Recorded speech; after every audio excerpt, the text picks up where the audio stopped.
Lève-toi, enfant de la destinée.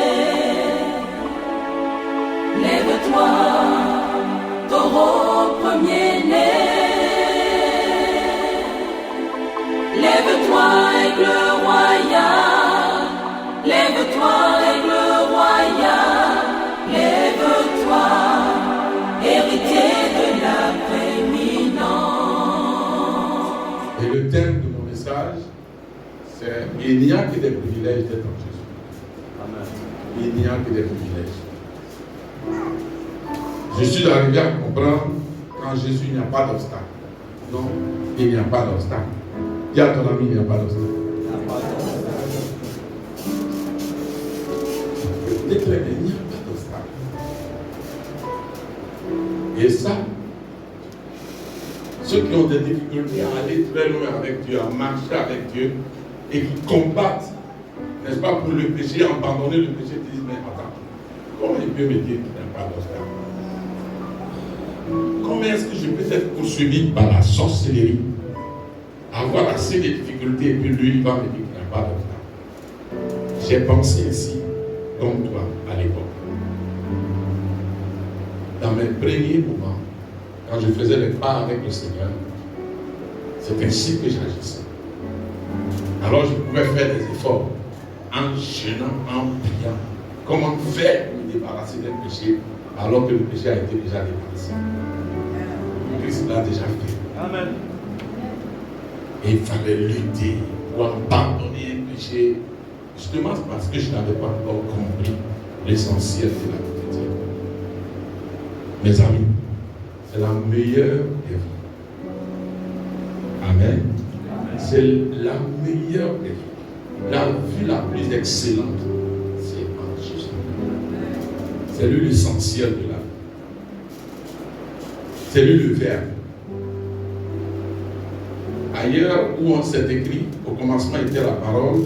Ailleurs, dans d'autres versions, on a dit, au commencement était le Verbe. Sans verbe dans une phrase, vous ne pouvez pas comprendre la phrase. C'est lui le Verbe. C'est lui le principe de la vie. C'est lui la vie.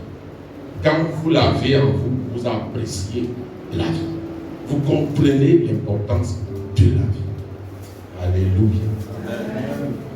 Ce monsieur-là est très bon. La vie chrétienne, c'est une vie de relation comme la vie.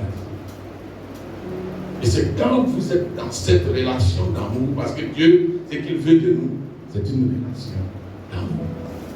Comme un homme et une femme entretiennent, n'est-ce pas, leur relation. C'est ainsi que Dieu souhaite qu'on entretienne notre relation avec lui. Quand vous aimez une femme, vous lui donnez le meilleur moment de votre journée quand vous marchez.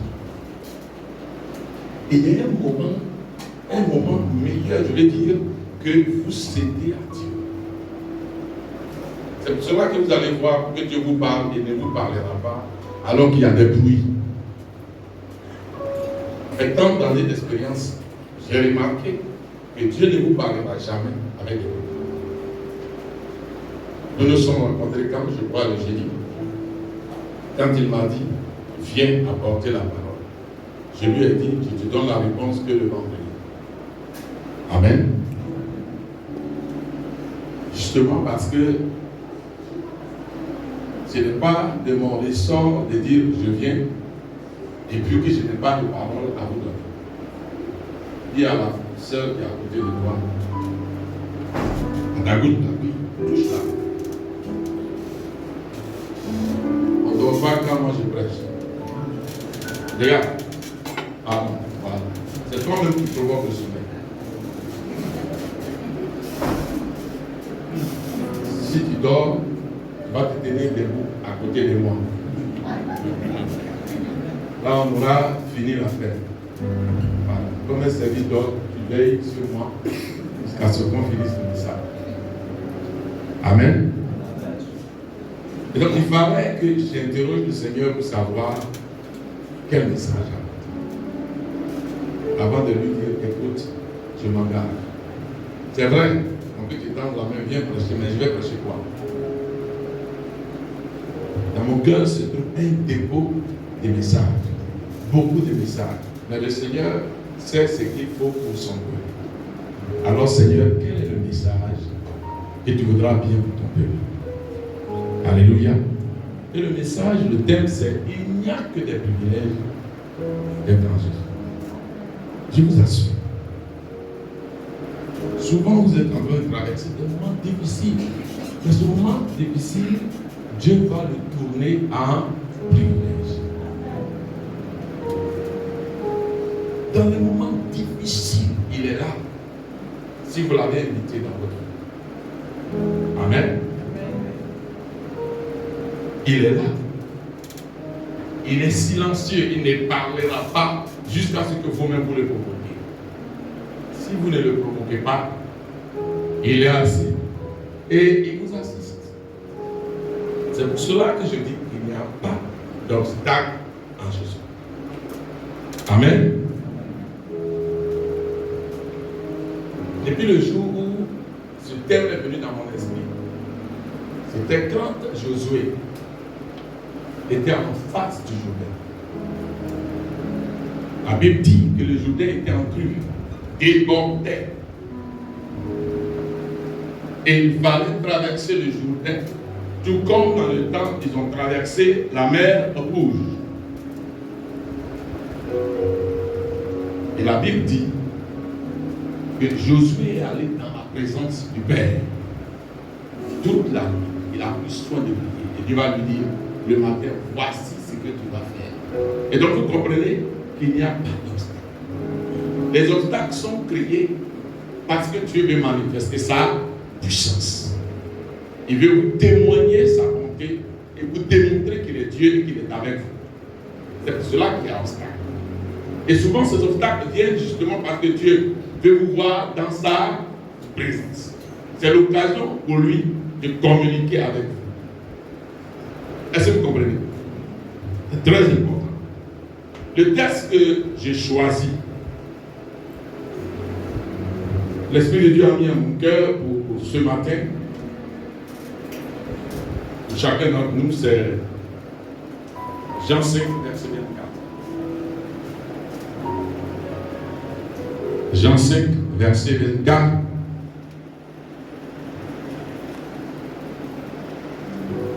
Je vais le lire, ou bien on le lit ensemble. Jean 5, verset 24. On le lit ensemble. Ensemble, lisons-le. En vérité, je vous le dis. Celui qui écoute ma parole et qui croit à celui qui m'a envoyé à la vie éternelle et ne vient point en jugement, mais il est passé de la mort à la vie. Amen. On va le reprendre une fois, deux fois, et puis tu éteins. Amen. Parce que celui qui nous a dit d'écouter la parole a dit de mémoriser aussi. Vous le savez? On a l'habitude de lire la parole de Dieu, d'écouter la parole de Dieu. Mais une des choses que nous méprisons, que nous négligeons, c'est la mémorisation. Et en tant qu'enseignant, j'exige, je fais chaque jour que je rencontre mes pasteurs, prenez des feuilles, interro, prenez des feuilles. Chaque jour, quand je les rencontre, prenez des feuilles. Parce que chaque fois que je les rencontre, il y a au moins 5 versets bibliques que je leur dis, apprenez ça par cœur. La semaine prochaine, nous allons nous rencontrer. Et quand on se rencontre, prenez des feuilles. Et puis chacun doit écrire. Voilà ce que nous allons faire. Nous allons encore le lire ensemble.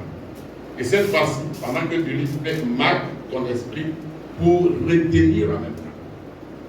Amen. Ensemble, disons-le. En vérité, je vous le dis.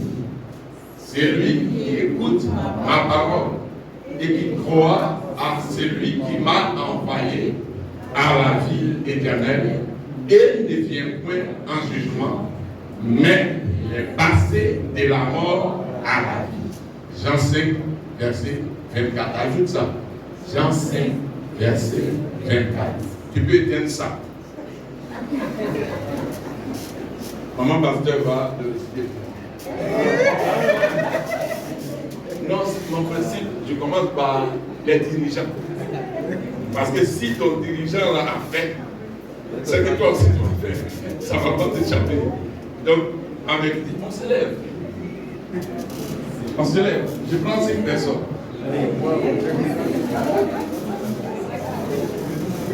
En fait, si jusqu'à la fin tu n'as pas suivi mon message, mais au moins que tu as retenu le verset, ça va te faire du bien. Jean 5, verset 24. En vérité, je vous le dis, celui qui croit en ma parole, Celui qui écoute ma parole, je reprends. Reste tranquille. Je vais reprendre. Je vais réciter. Pour te dire que moi aussi j'ai mémorisé. Voilà, le Saint-Esprit travaille excellemment. J'ai l'habitude de dire aux gens, moi j'ai la pensée de Dieu. Je n'ai pas besoin, n'est-ce pas, de mettre assez de temps devant le Seigneur pour entendre sa voix. Justement, parce que pour avoir la pensée de Dieu, il faut mémoriser, emmagasiner beaucoup de paroles dans notre cœur. Dès que vous vous mettez à genoux pour lui dire, Seigneur, parle-moi, il envoie sa parole pour éclairer ton âme. C'est comme ça, c'est très important. On ne lit pas. Je reprends.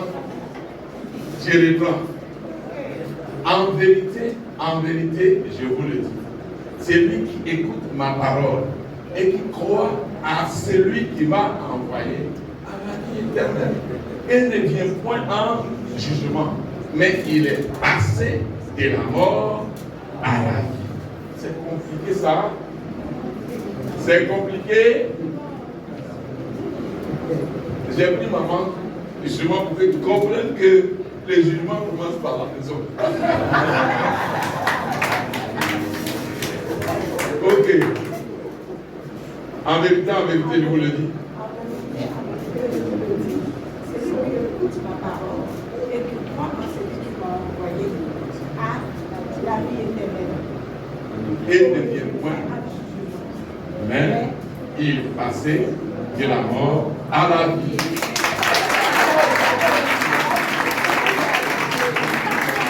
Oui, le pasteur sera le dernier après.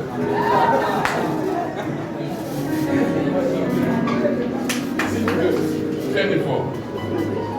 C'est un puissant verset. Vous allez entendre ce qu'il est dedans. Un très puissant verset. Oui, en vérité, je vous le dis.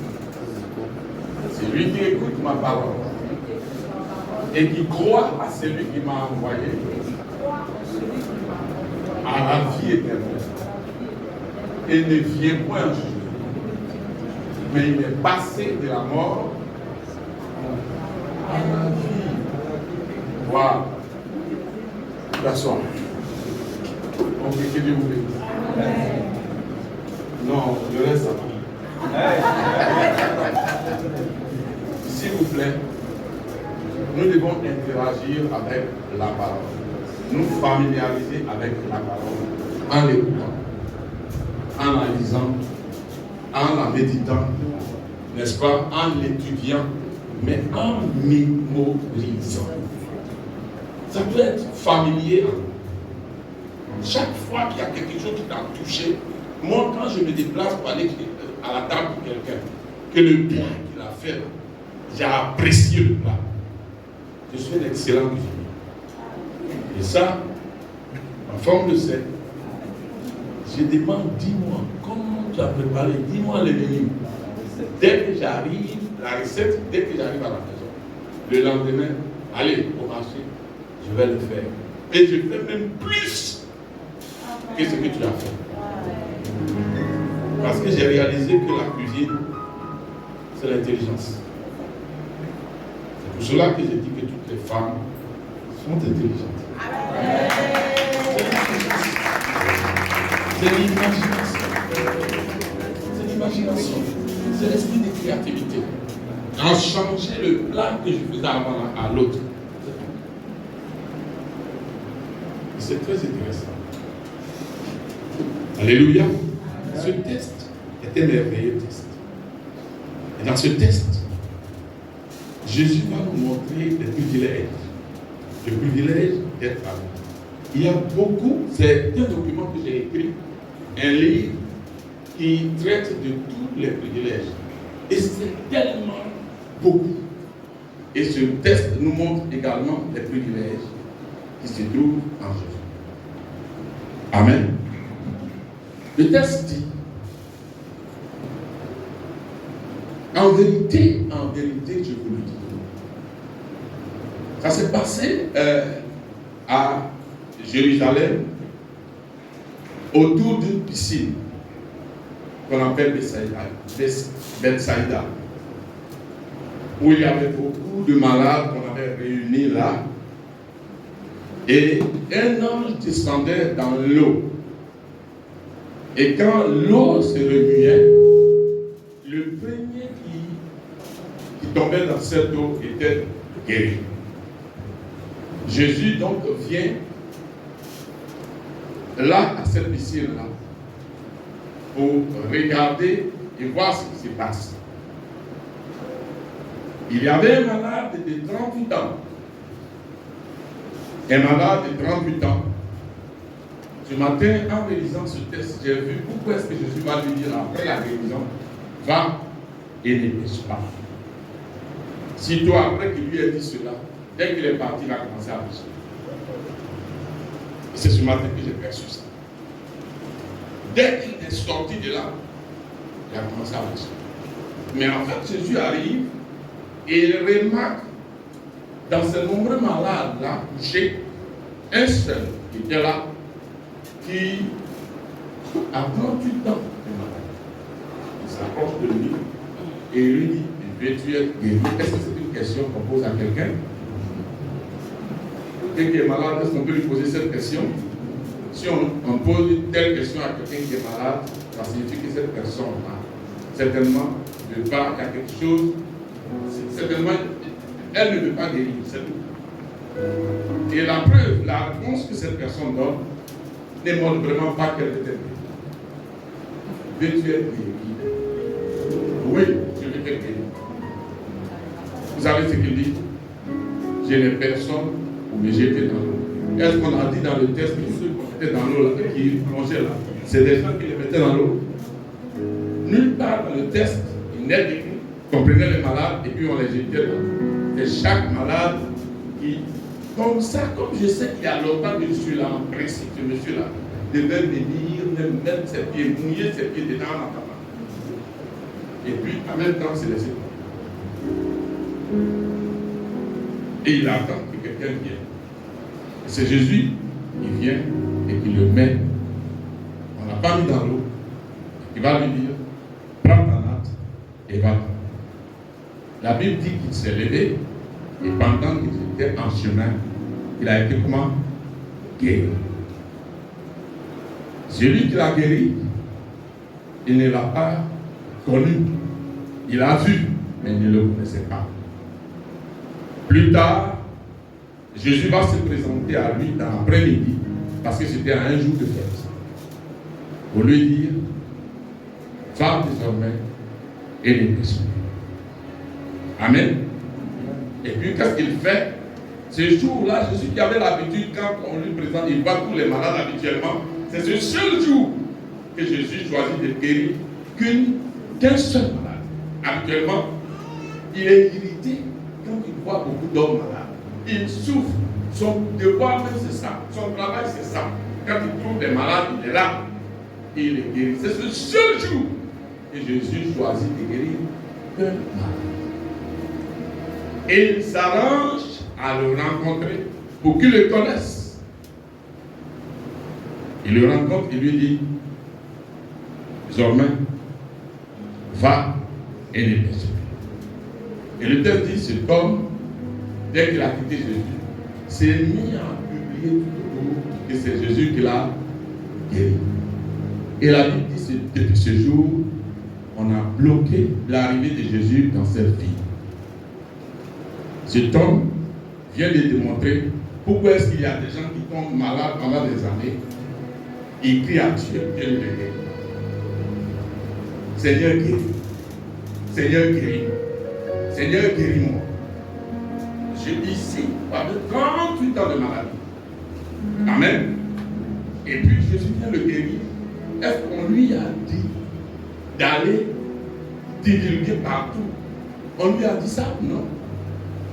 Il se lève, il s'en va divulguer partout. Que c'est ce temps de maladie.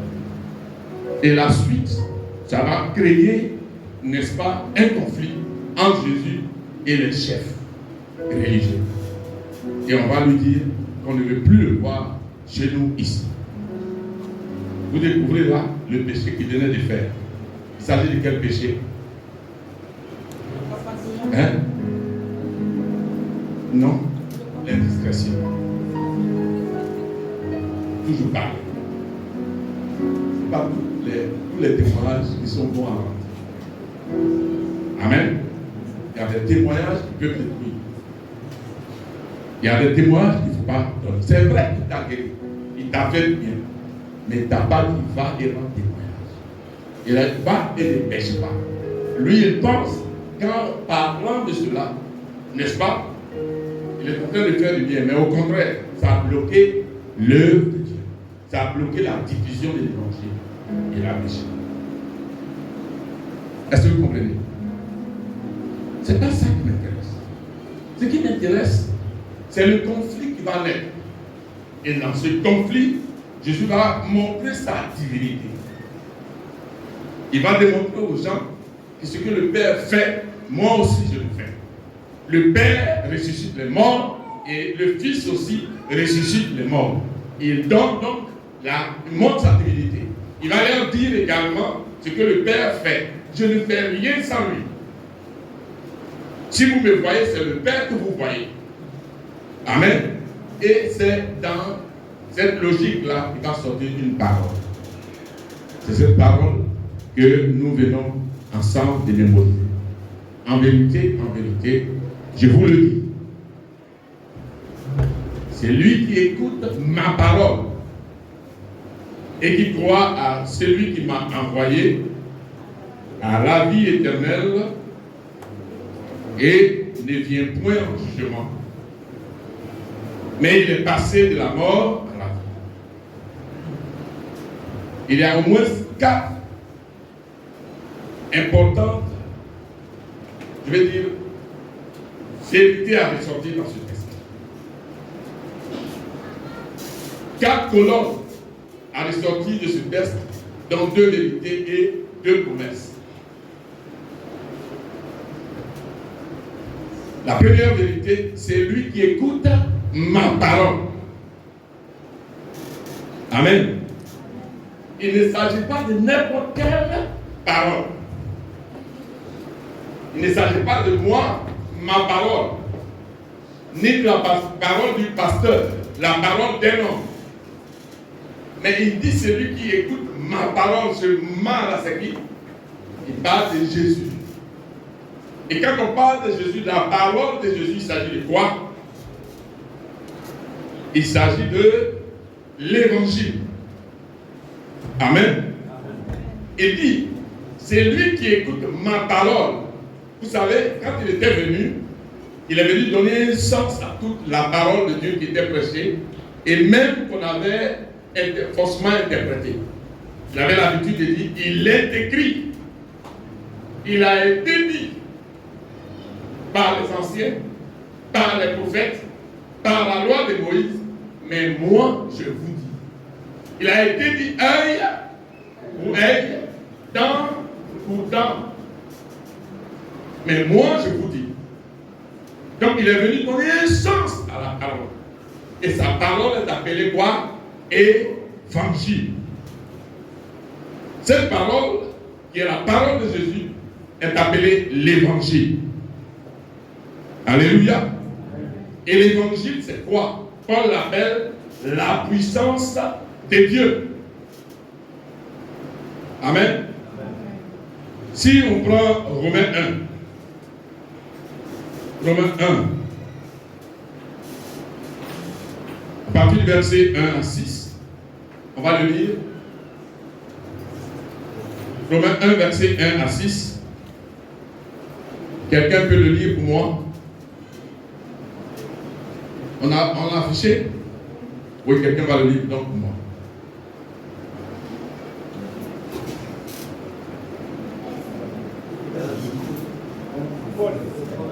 Il n'y a pas de micro.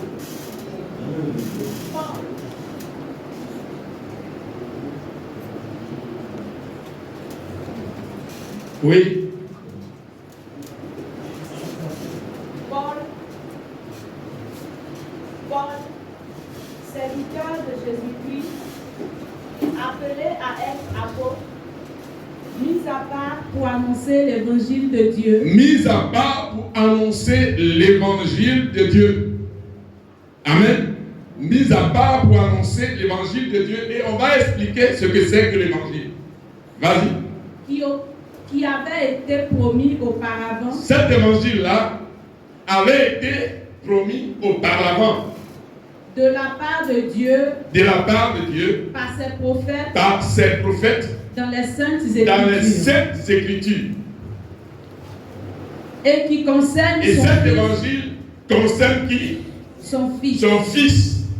De la postérité de David. Né de la postérité de David. Selon la chair. Et déclaré fils de Dieu. Avec puissance. Avec puissance. Selon l'esprit de sainteté. Selon l'esprit de sainteté. Tu peux t'asseoir, ma fille. Alléluia. Cette parole-là est appelée évangile. L'évangile de Jésus. Mais aussi on l'appelle l'évangile de Dieu selon ce texte. Et le texte dit, cet évangile-là a été promis auparavant de la part de Dieu par ses prophètes dans les saintes écritures. Quand Jésus dit, c'est lui qui écoute ma parole, il s'agit bien de cet évangile. Cet évangile nous déclare encore Paul dans Romains 1 au verset 16. Il s'agit de quoi? Qu'est-ce qu'il est écrit? Car je n'ai point honte de l'évangile. Et Paul explique qu'est-ce que c'est que l'évangile. C'est quoi? C'est une puissance. L'évangile, c'est la puissance de Dieu. Amen. L'évangile, c'est la puissance de Dieu. Quand on parle d'évangile, ce n'est pas toutes les paroles que nous prêchons, que nous entendons prêcher partout là, qui est évangile. Hein? J'ai entendu des gens prêcher. Hein? Quand tous ceux qui sont là, vous n'irez pas au ciel. Ça, c'est un carrefour. J'étais choqué. Quand, avec des mèches là, tu n'iras pas au ciel. Ça fait où ça? À l'Afrique. Vous connaissez l'Afrique? Mon cœur était choqué. Un tel type sont là, frappé. On a giflé, dites-moi. On l'a persécuté? Non. Il est en train d'insulter les gens. L'évangile n'insulte pas.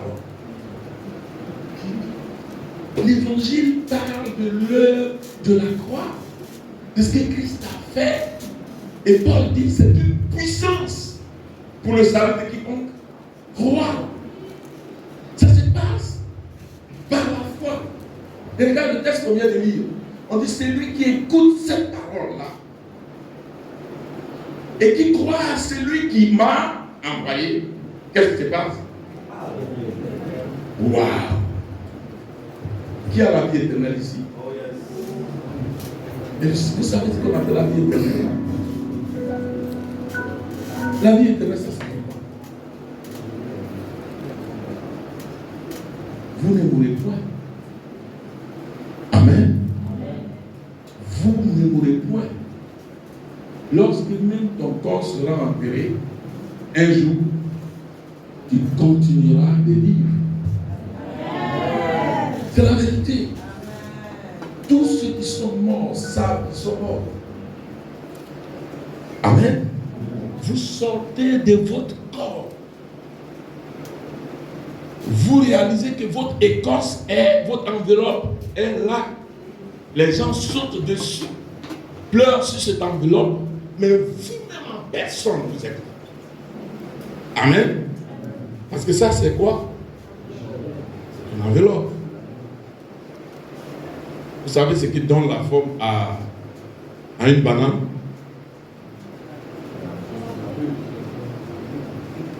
Quand on enlève, l'autre là, comment? C'est pas comme ça se passe. Et ce qui fait que je suis debout, c'est qui? C'est ma personne, mon âme et mon esprit. Et c'est ça. Dès que vous donnez, vous croyez en cet évangile, Jésus dit, je vous aime. Amen. Écoutez très bien. Il dit, j'ai donné ma vie pour toi. J'ai payé déjà le prix pour toi. Nous allons faire la pratique tout à l'heure. Très intéressant. Le problème entre deux chrétiens, si vous voyez l'autre monter, c'est au niveau de la compréhension. Tout va sur la base de la compréhension. Si vous voyez l'autre qui grandit vite, c'est parce qu'il a compris. L'autre, quand il n'a pas encore compris, c'est ce qui fait qu'il est en retard. Il ne comprend pas. Le texte dit, en vérité, une double vérité. Il dit, je vous l'assure. Ça veut dire quoi? Je signe ce que je suis en train de vous dire. Celui qui écoute ma parole et qui croit à celui qui m'a envoyé, c'est-à-dire le Père, a. Et le texte dit, il ne vient point. Écoutez très bien, c'est là qu'il y a un problème dans la compréhension. Il ne vient point en, mais il est passé de là. Écoutez bien, tout ce que nous subissons sur cet enracinement, c'est ce jugement. Quand tu vois quelqu'un qui est malade, il est en train d'être jugé. Quand vous voyez quelqu'un qui souffre, c'est un jugement. C'est parce que cette personne met son esprit sur ce jugement, au lieu de placer sa foi sur ce que Dieu lui a dit. C'est pour ça que je vais vous dire tout à l'heure que le problème, c'est au niveau de l'application. Amen. Vous allez comprendre. Le problème, c'est au niveau de l'application. Dieu me dit, c'est lui qui écoute ma parole et qui croit à mon Père qui m'a envoyé. Il a la vie éternelle. Ça, vous croyez. Tous vous avez dit, vous croyez. La vie éternelle, là, vous voyez ça? Tu as vu ça? Et tu crois? N'est-ce pas? C'est par la foi que tu as accès à cet héritage, à ce don. Mais l'autre aussi par la foi. Il ne vient point au jugement. Écoutez bien. Lisons Jean 3. Jean 3. Verset 16 à 18. Quelqu'un va le lire pour moi? Oui. Lis-le. Jean 3, verset 16 à 18. Jean 3, verset 16 à 18. Le 16, là, tu devais le réciter sans qu'on affiche. Car Dieu a tant aimé le monde, Oui.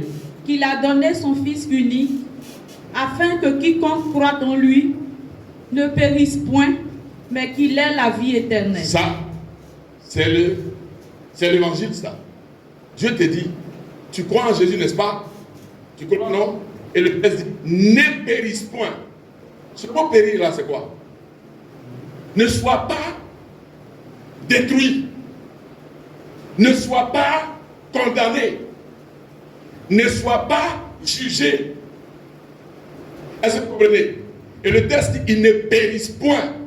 Il ne s'agit pas simplement je vais dire, à la fin de la vie, hein, ce que je suis en train de dire là, c'est pas quand au jugement dernier, quand je vais mourir là, que ce texte va être mis en évidence dans ma vie. Non, maintenant même. Maintenant, le problème c'est au niveau de l'application. C'est toi qui dois proclamer. C'est toi qui dois proclamer et déclarer sur ta vie. Vous devez déclarer votre foi. Dieu m'a dit que je ne vais pas périr. Toi tu dis quoi? Quelle est ta réponse? Et le texte dit, afin qu'il ne périsse pas, mais il a la vie éternelle. Continue le texte. Dieu, en effet, n'a pas envoyé son Fils dans le monde pour qu'il juge le monde. Qui est celui qui juge le monde? Le Fils de Dieu. Non, non, non. Dieu n'a pas envoyé son Fils pour juger le monde. Mais en ce moment, qui est en train de juger le monde? C'est le monde. Mais pour que le monde soit sauvé par lui. Non.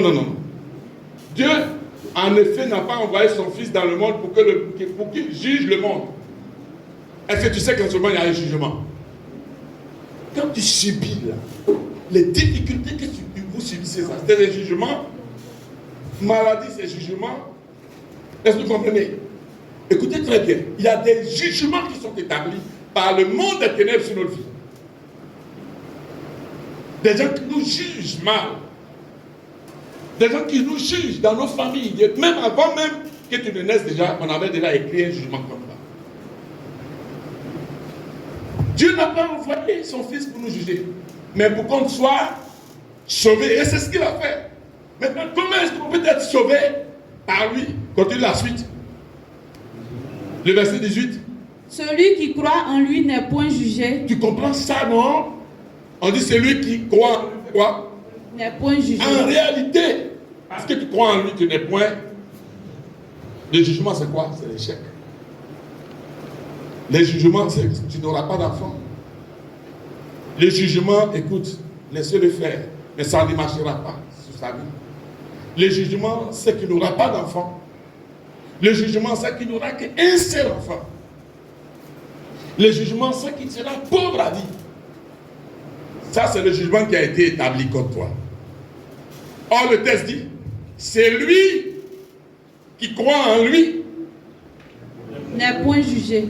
Le texte n'a pas dit est jugé ou sera un peu jugé. Le texte dit point de jugement. Je reprends. Jésus dit, c'est lui qui écoute ma parole et qui croit à celui qui m'a envoyé à la vie éternelle. Et fait quoi? Il ne vient point à un jugement. Ce n'est pas seulement le jugement dernier. Hein? Ce n'est pas seulement le jugement dernier. Le mot, c'est il ne vient point en jugement. C'est-à-dire, dès lors que tu as donné ta vie à Jésus-Christ, dès lors que tu crois en lui, il n'y a pas de jugement sur ta vie. C'est ça qui est écrit. Le texte dit il n'est point jugé. Maintenant, d'où vient le jugement? Tu vas échouer, ça n'ira pas chez toi. Ça vient d'où? De l'ennemi. Tu es obligé de croire à ça. Vous êtes obligé de croire à ça. Donc tu resteras ainsi. Est-ce que tu as vu dans ta famille quelqu'un réussir? C'est comme ça que toi tu vas rester. C'est un jugement qui a été établi dans votre famille, qui a été établi dans votre vie. Le texte dit, celui qui croit en lui n'est point jugé. Tu crois en lui? Est-ce que tu crois en Jésus? Dis avec moi, je ne suis point jugé. Je ne suis point jugé. Tu viens de faire quoi tout à l'heure? Tu viens de confesser. Est-ce que tu peux le proclamer encore? Maintenant, sans réciter avec moi, dis-le. Je le... Et non seulement ça, je ne serai jamais jugé. Jamais. Toutes sortes de jugements contre ma personne, parce que je crois en Jésus, brisez au nom de Jésus. Est-ce que vous comprenez? Le texte dit, n'est point jugé. Quiconque croit en moi ne vient point en jugement. Pourquoi? Parce qu'il a pris tout ton jugement. Il a payé déjà le prix. Maintenant, tout vient cancer. Il est chrétien, il a cancer. Et Seigneur, sauve-moi. Vous voyez que ça ne marche pas souvent. Pourquoi ça ne marche pas? Dites-moi pourquoi ça ne marche pas. Quand vous voyez un enfant qui on a tout donné. Je t'ai tout donné. Tu es pas tu as marché, tu as bois. Seigneur, je ne sais pas. Est-ce que vous comprenez ce qui se passe? C'est-à-dire, la parole nous a été donnée pour qu'on interagisse. C'est pour ça qu'il faut connaître la parole. Il faut la méditer pour la connaître. L'emmagasiner pour la connaître. Mais quand vous la connaissez, qu'est-ce qu'il faut faire? Il faut la mettre en pratique. Dans la pratique, il n'y a pas seulement que l'obéissance. Quand j'obéis, je pratique. N'est-ce pas? Mais quand je confesse, je suis en train de pratiquer. Quand je proclame, je suis en train de pratiquer. Est-ce que vous comprenez? Parce que la parole est utilisée également pour notre défense. Donc je l'utilise pour me défendre. Quand l'ennemi vient dans mon esprit, vous me dites, ça ne marchera pas. Écoute, maison, tu ne pourras pas payer. Tu vas voir. Tu vas voir. Tu ne pourras pas payer cette maison. La fois passée, on t'a fait sortir, non? C'est pas si encore, on va te faire sortir. Quand tu entends ça, comment tu dois regarder? C'est au niveau ici de quoi? C'est au niveau maintenant de quoi? De la pratique, c'est-à-dire de l'application. Qu'est-ce qu'il faut faire quand tu entends une telle parole? Qu'est-ce qu'il faut faire? Il faut confesser la parole. On utilise donc la confession, la proclamation, mais la défense. Parce qu'il faut te défendre. Avec quoi? Avec quoi? C'est pour ça qu'il dit celui qui écoute. C'est vrai qu'on a utilisé le mot écoute.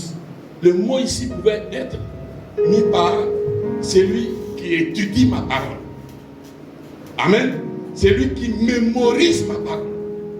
C'est lui qui écoute les prédications, les enseignements qu'on donne, et qui les retient, et qui les garde. Dès que vous êtes en face d'une situation, qu'est-ce qu'il faut faire? Il faut l'appliquer. Soit me soumettre à elle, soit me défendre, et soit résister.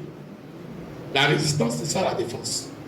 Tu dis à l'ennemi face à face, tu es un menteur. La Bible me dit que tu es le maître du mensonge, le père. Le mot passer de la mort à la vie, ça veut dire quoi? Ça veut dire quoi? Hein? Non, laisse le mot ressusciter. C'est trop grave le mot ressusciter. C'est trop théologique. C'est trop. Non, laisse le mot ressusciter. On dit il est passé de la mort à la vie. Il parle de résurrection. Toi, tu es ressuscité. Non, on dit il est passé de la mort à la vie. C'est-à-dire de quoi? Tu as déménagé. Tu étais avec la mort. J'habitais dans la mort, n'est-ce pas? Maintenant, tu fais quoi? J'ai déménagé. J'habitais à Bobo. Et puis j'ai déménagé. Je suis allé maintenant à Cocody ou quelque part d'autre. Si je dois repartir à Bobo, ou bien je vais. C'est que c'est moi-même. C'est moi-même. Le texte dit, maintenant tu n'es pas sous le régime de la mort.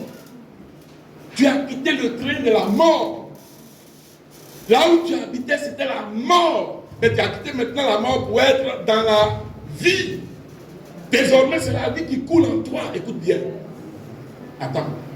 Or, là où il y a la vie, est-ce que la mort peut rester? Là où il y a la lumière, est-ce que les ténèbres peuvent rester?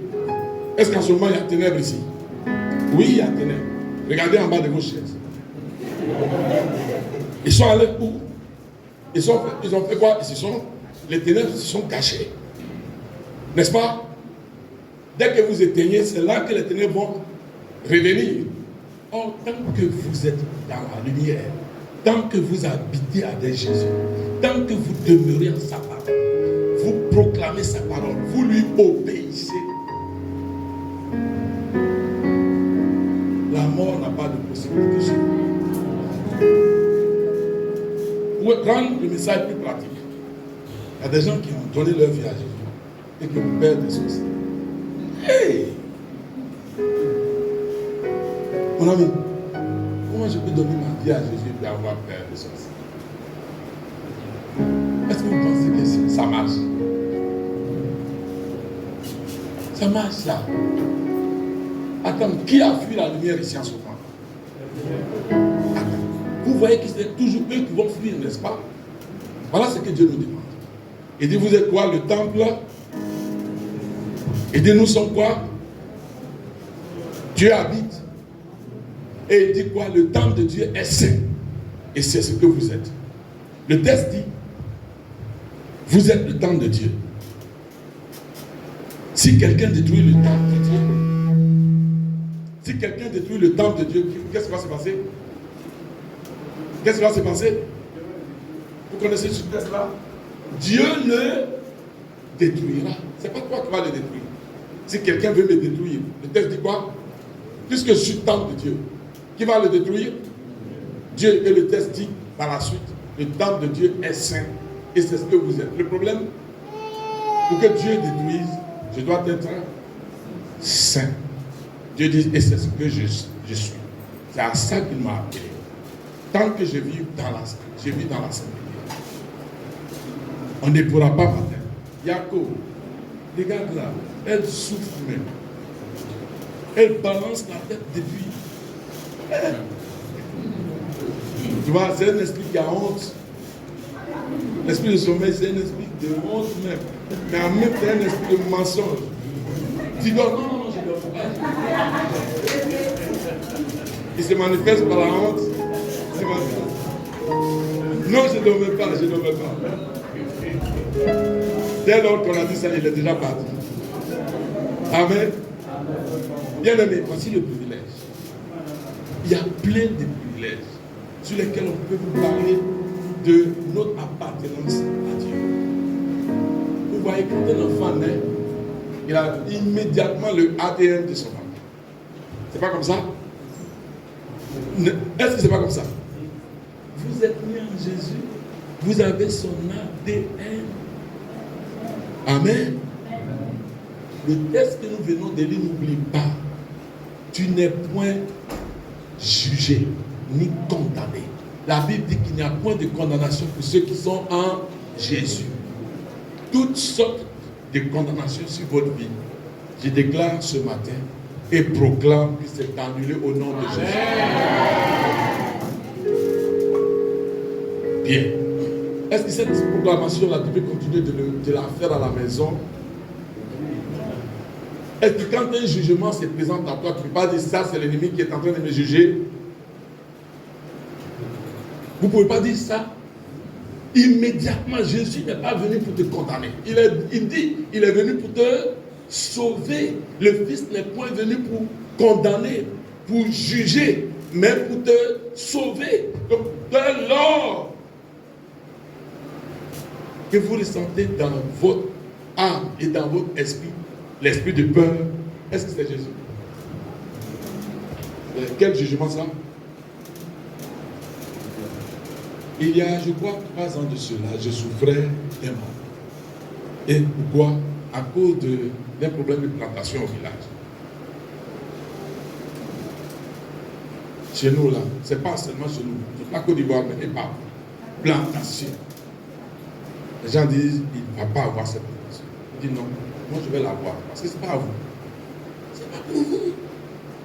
Ils ont leur force, sur laquelle ils se tiennent. Leur force là, c'est sur celui. La Bible dit quoi? Celui qui est en moi est plus grand que celui qui est dans le monde. Je suis allé 2 fois. Deuxième fois, j'arrive dans ma maison, je sens de douleur pas possible dans mon bras et dans mon pied. Mon gars, si tu es sage, il ne faut pas aller dans ce champ. Hein. C'est un jugement. Vous comprenez, j'ai cherché à savoir d'où vient ce mal. Mes amis, vous savez ce que j'ai fait? Je suis allé faire d'abord une bilan de santé. Et les médecins me disent, il n'y a rien. Je dis, j'ai douleur, vous dites, il n'y a rien. Dans ma jambe, et puis si une douleur forte, et puis vous me dites, il n'y a rien. C'est un jugement qui vient depuis de l'ennemi. Je me suis levé. La Bible dit résister au diable. Il faut lui résister. C'est pas dire Seigneur, aie pitié de moi. Seigneur, guéris-moi. Seigneur, vois ma cause. Vois ma peine. Je vais gêner. Non. Tu es là avec moi. Je me lève, je me suis posé.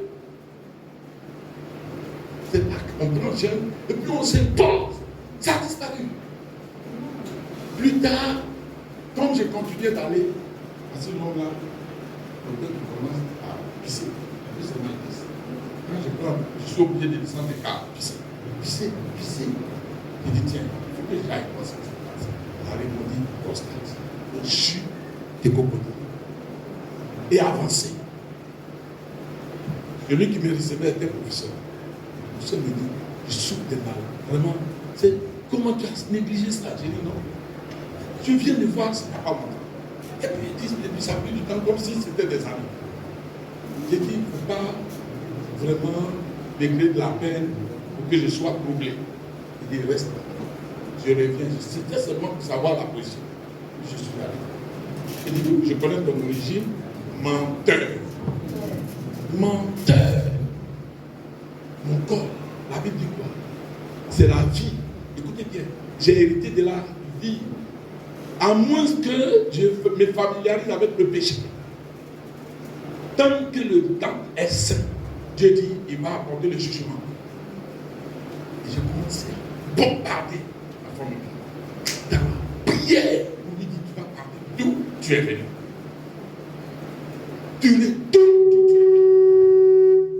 Tu dois disparaître. Pourquoi? Parce que mon corps, c'est la vie. La Bible dit, il est passé de la mort à la vie. Il y a la vie de Christ qui coule en vous. J'ai commencé donc à réclamer cette vie. J'ai commencé à réclamer cette vie. Mes amis, j'ai commencé à découvrir que aller vite, urinez, ça disparaît. Je repars pour faire 3 mois plus tard les examens. Fini. C'est le médecin maintenant qui me demande comment tu as fait pour avoir ça. Comment tu es arrivé là? Est-ce que tu peux me montrer ton médicament? Déjà, lui-même il est dedans. Donc le professeur est dedans. Le professeur, mon corps est le temps de se décider. Ma vie est en Jésus. Écoutez, c'est vous qui autorisez. Il y en a qui meurent avant leur temps, alors que Dieu ne l'a pas autorisé. Dieu ne t'a point jugé. Jésus n'est pas venu pour te juger. Mais c'est l'ennemi. Il a décrété de te mettre à mort. À tel âge. Et si vous remarquez, c'est comme ça dans votre famille. Alors quand tu dis non, dans notre famille, c'est comme ça. Ça devient donc naturel. Non! Toi, tu as changé de camp. Tu es passé de la mort à la vie. De la maladie à la santé. De la malédiction à la bénédiction. De l'échec au succès. La Bible dit, tu étais dans la mort, tu es passé maintenant dans la vie. Si la mort doit t'atteindre, c'est que tu es allé te promener pour rendre visite à tes amis dans le quartier là. Est-ce que vous comprenez? Le texte dit, il est passé de la mort à la vie. Je vous assure, la vie chrétienne, c'est la vie la plus compliquée et la plus paisible. C'est une vie d'obéissance et une vie de relation avec celui qui est en toi et qui habite en toi. C'est tellement simple.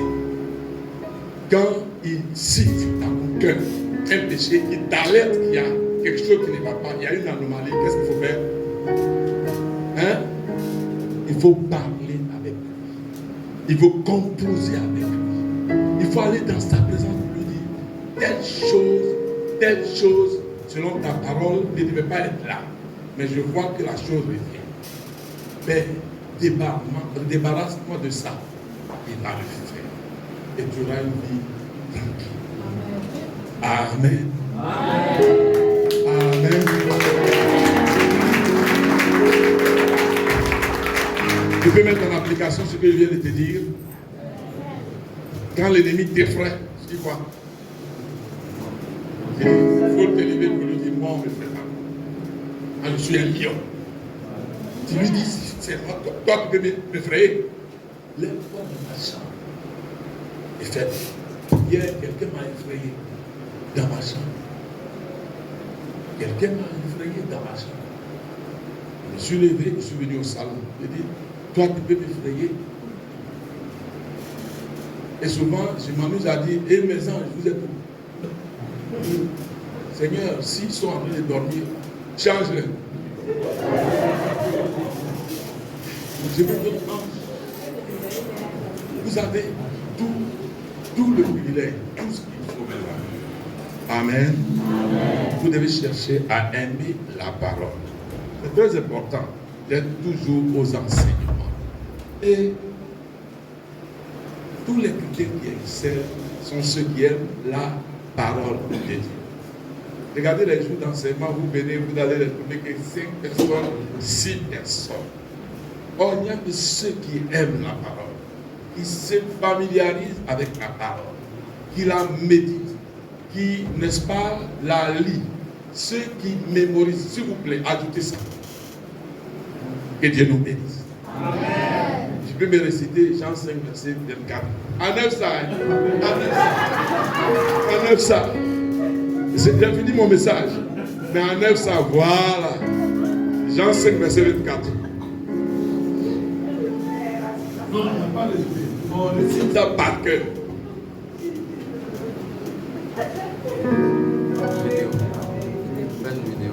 Parce que je sais que tu les aimes, mais aujourd'hui là, tu. Je vais lui donner le micro et dire non. On va mettre mes erreurs là-dedans. Vas-y. Je vous le dis d'abord.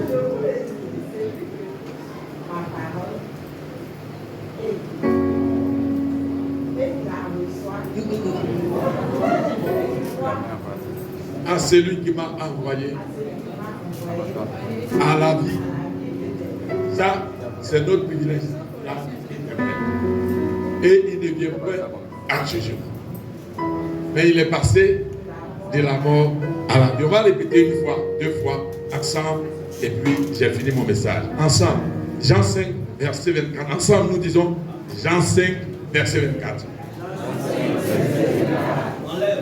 Jean 5, verset 24. En vérité, je vous le dis, celui qui écoute ma parole et qui croit à celui qui m'a envoyé à la vie éternelle et ne vient point en jugement, mais il est passé de la mort à la vie. Encore une fois. En vérité, je vous le dis, celui qui écoute ma parole et qui croit à celui qui m'a envoyé à la vie éternelle.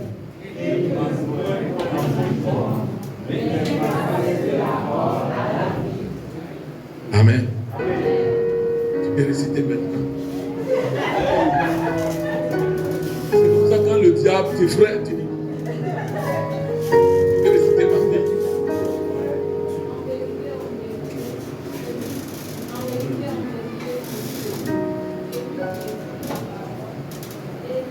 Qui croit.